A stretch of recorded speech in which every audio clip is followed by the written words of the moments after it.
Hello बच्चों, आइए प्रश्न को देखते हैं। एक समबाहु त्रिभुज के अंतःवृत्त का क्षेत्रफल 154 वर्ग सेंटीमीटर के बराबर दे रखा है। तो इस त्रिभुज का परिमाप क्या होगा, हमें ये बताना है। प्रश्न को हल करने से पहले इसके विकल्पों को देख लेते हैं। तो यहाँ पे देखो 4 विकल्प दे रखे हैं। चारों विकल्पों में जो सही विकल्प होने वाला है उसका चयन करना है। अब देखिए मुख्य अवधारणा पे चलते हैं। तो यहाँ पे हम लोग लिखेंगे मुख्य अवधारणा। मुख्य अवधारणा में इस तरह से हम लोग देख लेते हैं। जैसे मान लो कि कोई भी वृत्त दे रखा है। अब इस वृत्त के बिल्कुल मध्य भाग में केंद्र होता है। केंद्र से परिधि तक की जो दूरी होती है, जिसको OA बोल सकते हैं, उसको बोलते हैं वृत्त की त्रिज्या। वृत्त की त्रिज्या जो कि बराबर आ जाएगा R के। उसके बाद समबाहु त्रिभुज की बात कर लेते हैं। तो देखो समबाहु त्रिभुज का ये नियम होता है कि जो तीनों भुजाएं होती है इसकी, ये आपस में बराबर होती है और तीनों कोण भी आपस में बराबर होते हैं और 60 डिग्री के होते हैं। अब देखो अगर मेरे को एक समबाहु त्रिभुज की भुजा दे रखी होती है तो तीनों भुजाएं आपस में बराबर होती है। तो यहाँ पे हम लोग लिख सकते हैं समबाहु त्रिभुज की भुजा। समबाहु त्रिभुज की भुजा ये हम लोग मान लेते हैं किसके बराबर, A के बराबर। तो समबाहु त्रिभुज का परिमाप तो किसके बराबर हो जाएगा, देखो इस त्रिभुज का परिमाप तीनों भुजाओं के योग के बराबर होता है और क्षेत्रफल अपने पास, देखो पहले तो इस तरह से बोलेंगे समबाहु त्रिभुज का परिमाप। समबाहु त्रिभुज का परिमाप अपने पास हो जाएगा 3 गुना में तीनों भुजाओं का योग। और समबाहु त्रिभुज के क्षेत्रफल की मैं बात करना चाहूं तो समबाहु त्रिभुज का क्षेत्रफल ये अपने पास बराबर हो जाएगा किसके, बराबर हो जाएगा ये वर्गमूल 3/4 गुणा में A स्क्वायर के। इसी तरह वृत्त के क्षेत्रफल की मैं बात करना चाहूं तो वृत्त का क्षेत्रफल ये किसके बराबर हो जाएगा, ये बराबर हो जाएगा अपने पास पाई R स्क्वायर के। तो देखिए इसमें हमें अंतःवृत्त की बात करी गई है। तो त्रिभुज के अंदर कोई वृत्त बनने वाला है उसको बोलेंगे अंतःवृत्त। तो ये अपने पास त्रिभुज हो गया। और अंतःवृत्त क्या होता है, इसके भुजाओं को स्पर्श करने वाला जो वृत्त होता है वो अपने पास अंतःवृत्त होता है। तो इस तरह से अपने पास अंतःवृत्त बनने वाला है, भुजाओं को स्पर्श करते हुए जा रहा है। ठीक है, इस त्रिभुज को नाम दे देते हैं ABC। ठीक है, और इस तरह से इनके जो है जो समबाहु त्रिभुज में केंद्रक बोल दो, चाहे परिकेंद्र बोल दो, चाहे अंतः केंद्र बोल दो, चाहे लंब केंद्र बोल दो, सारे जो है एक ही बिंदु होते हैं। और इस तरह से इनको मिला देते हैं। तो उसके बाद देखिए हमारे पास इस तरह से ये बनने वाले त्रिभुज है, इसको मैं केंद्रक बोल देता हूँ O। ठीक है, और इसको मैं मिला देता हूँ यहाँ पे मतलब भुजाओं से, जो जहाँ पे वृत्त भुजा को स्पर्श कर रहा है। तो ये वृत्त जहाँ पे स्पर्श कर रहा है इन बिंदुओं को मैं PQR बोल देता हूँ। अब चाहे PO बोल दो, चाहे OQ बोल दो, चाहे OR बोल दो, ये सारे जो है वृत्त की त्रिज्याएं हो जाएगी।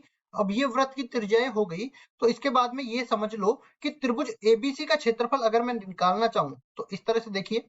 पहली चीज तो त्रिभुज ABC का क्षेत्रफल, तो यहाँ पे समबाहु त्रिभुज है तो समबाहु त्रिभुज का क्षेत्रफल निकालने का सीधा सा सूत्र होता है वर्गमूल 3/4 गुणा में A स्क्वायर। इसकी भुजा में मान लेता हूँ A के बराबर और त्रिज्या में मान लेता हूँ वृत्त की R के बराबर। जैसा मैंने मुख्य उदाहरण में बताया वैसा के वैसा है। और दूसरा अपने पास इस त्रिभुज ABC का क्षेत्रफल कौन से तरीके से निकाल सकते हैं, ये जो 3 त्रिभुज इसमें बनने वाले हैं, एक तो AOC, एक BOC और एक AOC। इसमें देखो आधार हमें पता है और जो अपने पास त्रिज्या है वो इसकी ऊंचाई हो जाएगी, क्योंकि हम लोग जानते हैं कि वृत्त की त्रिज्या वृत्त की स्पर्श रेखा पर स्पर्श बिंदु पर लंबवत होती है। तो ये बिल्कुल लंब होने वाली है ये वाली त्रिज्या इसकी भुजा के। तो भुजा तो इसकी आधार हो जाएगी और त्रिज्या इसका ऊंचाई हो जाएगी। तो यहाँ पे इस तरह से बोल सकते हैं कि इन तीनों त्रिभुजों का क्षेत्रफलों का योग कर दिया जाए तो ये अपने पास त्रिभुज ABC का क्षेत्रफल के बराबर हो जाता है। तो त्रिभुज BOC का क्षेत्रफल यहाँ से आ गया और त्रिभुज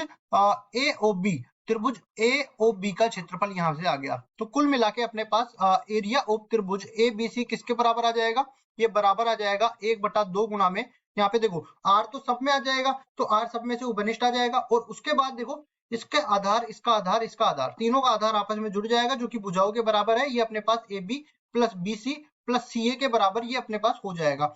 ठीक है, अब उसके बाद देखो हमें आगे और क्या बोला है, हमें बोला है कि पहले तो हम लोग जो है त्रिज्या और इसकी भुजा के बीच में संबंध स्थापित कर लेते हैं। तो समीकरण 1 और 2 से हम लोग जानते हैं ये दोनों बराबर होने वाले हैं। तो यहाँ ये भी A के बराबर है, ये भी A के बराबर है और ये भी A के बराबर है। कुल मिला के वर्गमूल 3/4 गुणा में A स्क्वायर बराबर हो जाएगा 3/2 गुणा में R गुणा में A के बराबर। अब देखो यहाँ से काटेंगे तो अपना R बराबर किसके हो जाएगा, A बटा में 2 वर्गमूल 3 के, या इसको कह सकते हैं एक इसके बराबर आ जाएगा 2 वर्गमूल 3 गुना में r के बराबर आ जाएगा। अब देखिए ये मान हम लोग आगे रखने वाले हैं और त्रिभुज का परिमाप निकालने वाले हैं, लेकिन इससे पहले हमें जो वृत्त का क्षेत्रफल है वो दे रखा है। तो वृत्त का क्षेत्रफल हमें पाई आर स्क्वायर के बराबर होता है, और ये किसके बराबर दे रखा है, ये 154 वर्ग सेंटीमीटर के बराबर दे रखा है। तो इसको लिख देते हैं 154 वर्ग सेंटीमीटर, पाई का मान रखेंगे 22/7, और ये अपने पास आ जाएगा आर स्क्वायर बराबर में 154।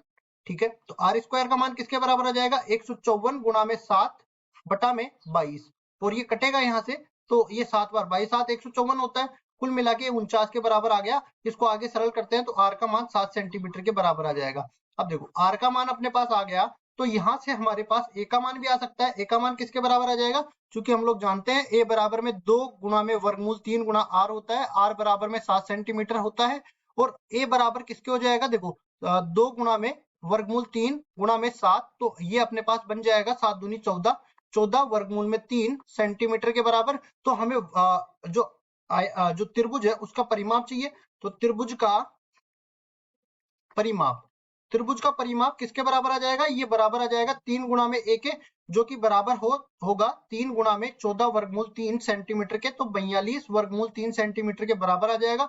अब देखो ये वर्गमूल 3 का मान भी हम लोग 1.732 ले लेंगे, 1.732, इसको गुणा करेंगे तो ये अपने पास आने वाला है 72.774, 744 इस तरह से बनने वाला है, और इसकी इकाई हो जाएगी सेंटीमीटर के बराबर। ये त्रिभुज का परिमाप, इसको पी से निरूपित कर देते हैं, तो ये पी का मान किसके बराबर आ गया, ये बराबर आ गया 72.744, और इसको लगभग हम लोग बराबर कह सकते हैं 72.7 सेंटीमीटर के बराबर। अब देख लेते हैं कौन से विकल्प में ऐसा दे रखा है 72.7 सेंटीमीटर, ये डी विकल्प में दे रखा है, तो डी विकल्प बिल्कुल सही उत्तर हो जाएगा। आशा करता हूँ ये सवाल आपको समझ में आया होगा। धन्यवाद।